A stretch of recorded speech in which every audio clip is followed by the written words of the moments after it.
Qu'est-ce qu'un député et quel est son rôle au sein de notre République?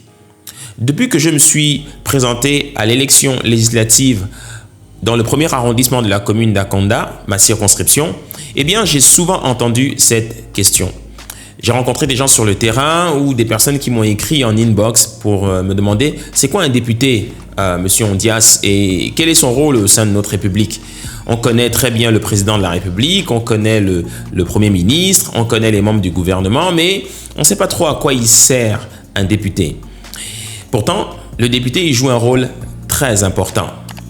Tout d'abord, intéressons-nous au régime politique de notre pays. Nous sommes dans une démocratie représentative avec un régime semi-présidentiel, c'est-à-dire que le pouvoir, eh bien, il est partagé entre le pouvoir exécutif, entre le législatif et le judiciaire. Au sein du pouvoir exécutif, on a tout d'abord le président de la République qui est le chef de l'État, qui nomme un premier ministre qui, lui, est le chef du gouvernement. Quant au pouvoir législatif, eh bien, il est exercé par le Parlement. Au sein du Parlement, nous avons deux chambres. Pourquoi est-ce que nous avons deux chambres? Eh bien, parce que notre pouvoir législatif dans notre pays, eh bien, il est soumis à un système qu'on appelle le système bicaméral ou encore le bicaméralisme. Bi pour deux, caméra pour chambre. C'est-à-dire qu'il y a deux chambres au sein de notre Parlement. Tout d'abord, nous avons la chambre haute qui est le Sénat et qui est composé de 102 membres, les sénateurs. Et puis nous avons la chambre basse, l'Assemblée nationale, qui est composée de 140 membres, les députés. Le député, qui est-il? Le député, eh bien, tout d'abord, ce n'est pas un métier et ce n'est pas non plus une fonction.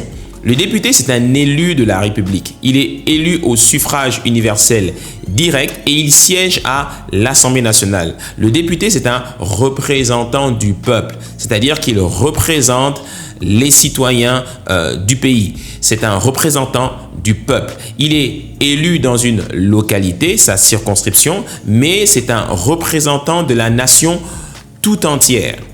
Maintenant, quelle est la mission du député? Quel est son rôle? Qu'est-ce qu'il fait concrètement? Eh bien, la première chose que le député fait, c'est d'abord de participer au processus législatif. Comment est-ce qu'il participe au processus législatif? Eh bien, il vote des lois ou il propose des lois. Donc, le député, les députés, ce sont des personnes qui réfléchissent à des propositions de loi, à des lois, pour pouvoir améliorer les conditions de vie des citoyens. Et ils votent les lois. Et pour faire cela, eh bien, ils doivent appartenir obligatoirement à des commissions permanentes au sein de l'Assemblée nationale. C'est au sein de ces différentes commissions qu'ils réfléchissent sur les problématiques de notre société et ils proposent des lois qui ensuite sont préparées au sein des commissions et ensuite sont débattues en séance publique au sein de l'hémicycle, au sein de l'Assemblée nationale. C'est la première chose que le député fait et c'est vraiment très très important. Et la deuxième mission du député, eh bien, c'est de contrôler l'action du gouvernement. Qu'est-ce qu'ils font? Eh bien, ils posent des questions au gouvernement sur comment le gouvernement conduit sa politique, les différents projets que le gouvernement fait passer, les différentes politiques publiques, etc. Dans le cadre du contrôle de l'action du gouvernement, eh bien, l'Assemblée nationale, les députés, eh bien, selon notre constitution, ils évaluent aussi les politiques publiques. Les différentes politiques publiques qui sont conduites par le gouvernement, eh bien, c'est le rôle eh bien, des députés d'évaluer ces politiques publiques. Et enfin, la dernière chose que les députés font, eh bien, c'est de garder le contact avec les différents citoyens de leur circonscription durant les intersessions parlementaires. Eh bien, leur rôle, c'est d'aller vers les populations, d'être à l'écoute des populations et de contribuer à régler les problèmes des différentes populations de leur circonscription. Et pour cela, l'Assemblée nationale met à leur disposition différents moyens. Donc, les députés sont vraiment très importants. Aujourd'hui, dans notre société, il y a beaucoup de problèmes. Il y a beaucoup de situations que les citoyens connaissent et c'est le rôle aussi des députés eh bien, de penser à leurs citoyens et de proposer des lois pour améliorer leurs conditions de vie. Les personnes qui se présentent à l'élection législative, ce sont des citoyens comme vous et moi. N'importe qui peut se présenter à une élection législative.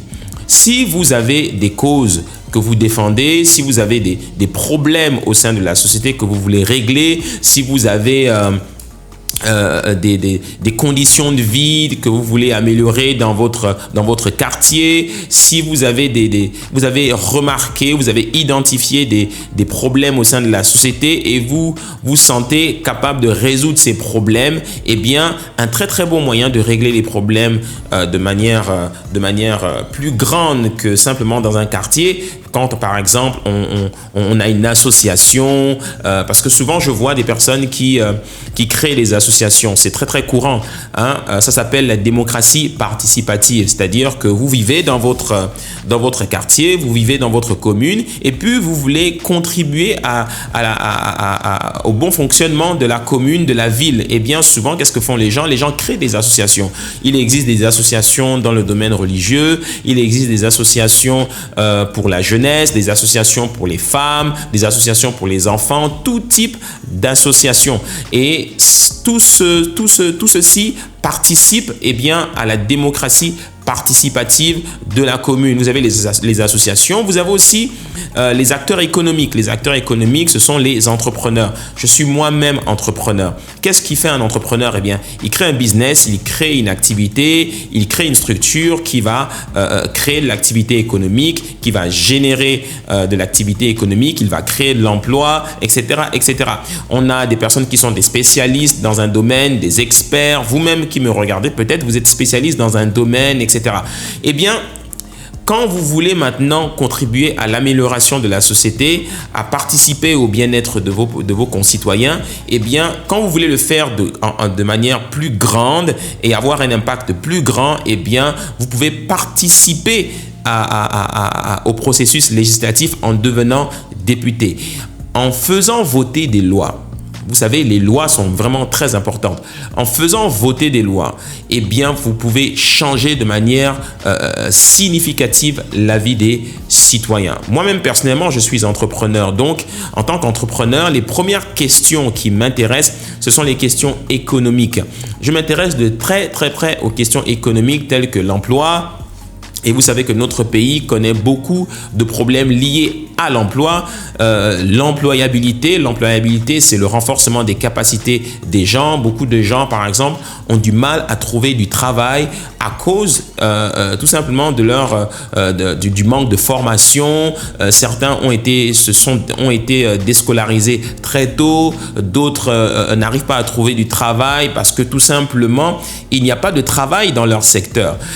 Vous savez que pour pouvoir créer de l'emploi, il faut créer des entreprises. Ce sont les entreprises qui créent l'emploi. Hein? L'État, lui, il conduit une politique et il pose un cadre favorable à la création d'emplois. Mais les personnes qui créent l'emploi, ce sont les entrepreneurs, ce sont les chefs d'entreprise. C'est eux qui créent l'emploi. Et pour cela, l'État, au travers des gouvernants, au travers des personnes qui conduisent la politique du gouvernement, eh bien, doivent mettre en place un cadre favorable à la création d'emplois, accompagner les acteurs économiques, accompagner les entreprises, mettre en place des fonds de financement pour pouvoir soutenir les acteurs économiques, etc., etc. C'est tout ceci qui participe à l'activité économique, à la création de l'emploi, et c'est tout ceci qui participe à l'amélioration du bien-être des citoyens. Eh bien, quand vous êtes conscient de cela, eh bien, vous avez envie de participer à cela, eh bien, vous pouvez devenir député. En devenant député, bien sûr, vous faites de la politique. Bien sûr, vous intéressez à la politique, mais vous savez, tout le monde fait de la politique. Dès le moment où vous exercez votre droit de vote, vous vous impliquez dans la politique. En allant voter, eh bien, vous influencez les décisions politiques. C'est pour cela, d'ailleurs, que dernièrement, nous avons beaucoup incité les gens à se faire enrôler. Et malheureusement, j'ai vu vraiment beaucoup de gens qui ne se sont pas fait enrôler parce que beaucoup disent oui, ça sert à rien, tout ça, ça sert à rien. Pourquoi est-ce qu'on ira voter? C'est toujours la même chose et c'est toujours les mêmes. Non, détrompez-vous. Il faut se faire enrôler et voter. Bon, le processus d'enrôlement est terminé. Donc maintenant, là, on va passer maintenant à la phase suivante, c'est-à-dire bientôt, nous allons avoir la campagne électorale et puis ensuite, nous allons passer au scrutin. Nous allons voter les différents élus. Et quand vous voulez participer au processus législatif, il faut devenir député. En devenant député, tous les députés, quand ils arrivent à l'Assemblée nationale, ils défendent des causes. Ils ont des objectifs.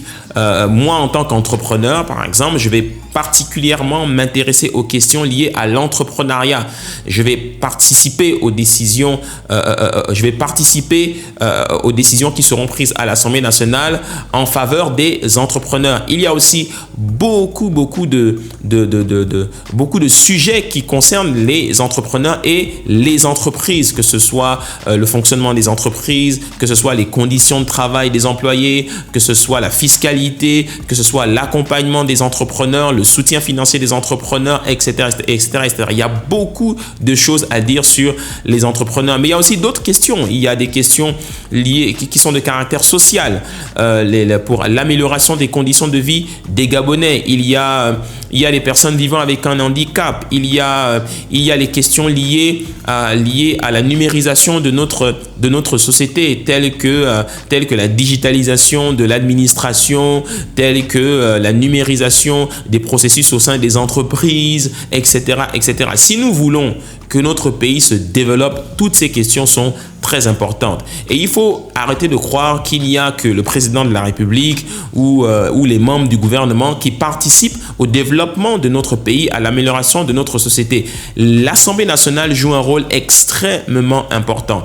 Tout d'abord parce qu'elle fait voter des lois et les lois changent les vies, les lois impactent les vies. Et c'est pour cela qu'on doit s'impliquer dans le processus législatif parce que les personnes qui vont à l'Assemblée nationale, rappelez-vous ce que j'ai dit au début, ce sont des représentants du peuple. Donc les personnes que vous élisez, quand vous allez élire votre député, il va vous représenter. Vraiment, ce que je dis là, c'est vraiment très important. Aujourd'hui, la politique du ventre, il faut arrêter ça. Il faut arrêter la politique du ventre, c'est-à-dire voter quelqu'un simplement parce que il est de la même ethnie que moi ou bien non. On vote quelqu'un parce qu'il a un projet qu'il défend. Il a des causes qu'il défend. Il a un projet, il a vos intérêts qu'il va défendre à l'Assemblée nationale. C'est à cause de ça que vous élisez un député. Votre député, vous vous reconnaissez en lui. Votre député, c'est quelqu'un qui connaît très bien les problèmes de la commune. C'est quelqu'un qui comprend vos problèmes. Et c'est quelqu'un qui va défendre vos intérêts à l'Assemblée nationale. Donc, lorsque, par exemple, vous voulez que quelqu'un défende votre problème, que ce soit des problèmes liés à l'économie, aux conditions d'emploi, que ce soit les conditions de vie dans lesquelles vous vivez, que ce soit voilà. Donc lorsque vous élisez les députés, les représentants du peuple, ils vont défendre les intérêts de leurs citoyens à l'Assemblée nationale. C'est pour cela qu'en dehors de siéger à l'Assemblée nationale, le député il reste aussi à l'écoute des populations. Par exemple, lorsque j'ai fait ma tournée dans le Libreville et le Grand Libreville pendant 1 an, je suis allé dans beaucoup de quartiers où j'ai rencontré des gens qui me disaient que depuis le jour où on a élu notre député, on ne l'a plus jamais vu. Jamais le député n'est venu ici. D'ailleurs, il y en a même qui ne vivent même pas dans la commune, dans la circonscription où ils ont été élus. Je me rappelle que lorsqu'il y avait eu les différentes inondations dans Libreville, beaucoup de populations se plaignaient qu'elles n'ont même pas vu leur député venir les soutenir. Et ça, c'était très grave, parce qu'elles ont élu un député qui doit être auprès des populations. Et malheureusement, il y a beaucoup de députés qui ne sont pas du tout proches de leur population. Et ça, je crois que ça doit sérieusement changer. Donc, moi, je crois que la prochaine Assemblée nationale, la prochaine législature, elle doit être composée de beaucoup de citoyens vraiment impliqués dans le fonctionnement de la société, que ce soit des entrepreneurs, que ce soit des personnes qui défendent des causes, qui sont des personnes qui portent des ONG, des associations, des personnes qui sont dans la société civile, etc. Donc, il faut qu'on ait plus de personnes qui sont impliquées dans le fonctionnement de la société et qui défendent des sujets et qui pourront mieux défendre les intérêts des citoyens à l'Assemblée nationale.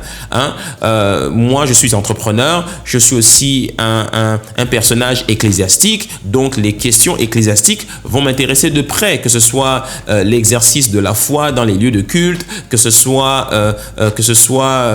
l'amélioration des conditions religieuses des églises, etc., les conditions des pasteurs, etc. Il y a beaucoup de questions sur lesquelles on va s'intéresser en tant que député. Et c'est pour cela que je veux prendre le temps d'abord de vous rafraîchir les idées, de vous éclairer sur la question du député. Malheureusement, il y a beaucoup de gens qui ne s'intéressent pas à ce sujet. Et si nous voulons changer notre pays, si nous voulons changer notre société, eh bien, sachez qu'il n'y a pas que l'élection présidentielle qui compte. L'élection législative qui va suivre l'élection présidentielle est tout aussi importante, et on ne s'amuse pas avec ça. Et souvent, vous entendez des lois qui sont votées à l'Assemblée nationale et puis vous êtes surpris. Oh, mais comment cette loi a pu passer, etc., etc. Eh bien, parce que souvent, les lois qui sont votées, eh bien, elles sont votées à la majorité. Et quand la majorité vote une loi que les populations n'approuvent pas, eh bien, c'est dommage parce que les lois sont débattues à l'Assemblée nationale et il y a beaucoup de choses aussi qui doivent changer. D'ailleurs, je crois que on devrait davantage publier les débats à l'Assemblée nationale, à la télévision, comme on voit dans certains pays. On devrait pouvoir donner, je crois, la possibilité aux citoyens de réagir, que ce soit dans des forums numériques, de pouvoir écrire à leurs députés, de pouvoir rencontrer les députés. On devrait davantage voir les députés sur le terrain. Je sais que beaucoup de députés le font déjà. On devrait davantage voir beaucoup de députés sur le terrain pour expliquer certaines lois à leurs concitoyens, à leur population. Tout ceci, ça permet au processus législatif de bien fonctionner. Voilà un peu ce qu'il faut retenir en ce qui concerne le député. C'est un élu de la République, élu au suffrage universel direct. C'est un représentant du peuple, certes un élu local, mais un représentant de toute la nation. Il participe au processus législatif en votant des lois, en proposant des textes de loi pour améliorer les conditions de vie des citoyens gabonais. Et bien entendu, il contrôle l'action du gouvernement et il évalue les politiques publiques. Les députés doivent davantage contrôler l'action du gouvernement. S'il y a bien une entité dont les citoyens se plaignent beaucoup, c'est le gouvernement. Eh bien, le Parlement est là pour s'intéresser de près à l'action du gouvernement et doit davantage poser des questions au gouvernement. Ça se fait déjà, heureusement d'ailleurs, mais il faudrait davantage que les députés contrôlent l'action du gouvernement, etc., pour que les citoyens sentent que vraiment les députés qu'ils ont élus, eh bien, défendent leurs intérêts. C'est très, très, très important. Voilà un peu ce qu'il faut retenir du député et je vous encourage vivement à aller voter et à participer à cette élection législative. Nous allons d'abord avoir l'élection présidentielle, donc les Gabonais vont être invités à choisir leur président, et ensuite nous allons avoir l'élection législative où les citoyens vont être invités à choisir leurs élus locaux. Nous avons ensuite l'élection municipale où on va choisir des listes municipales d'où vont sortir les maires et les conseils municipaux au sein des différentes localités. Et ça aussi, c'est vraiment très important et ce sera l'objet d'une autre vidéo. Tout ceci participe à un concept que l'on appelle la décentralisation. La décentralisation est très très importante et c'est un point que j'aborderai dans une autre vidéo. Mais pour l'heure, retenons ceci concernant vos représentants du peuple. Moi, je suis candidat dans le premier arrondissement de la commune d'Akanda et j'espère que vous participerez vivement à cette élection au sein de la commune d'Akanda. En tout cas, pour tous ceux qui se sont inscrits dans la commune d'Akanda au sein du premier arrondissement. Allez, on est ensemble et je vous dis à ciao, bye bye, à la prochaine vidéo. Bye.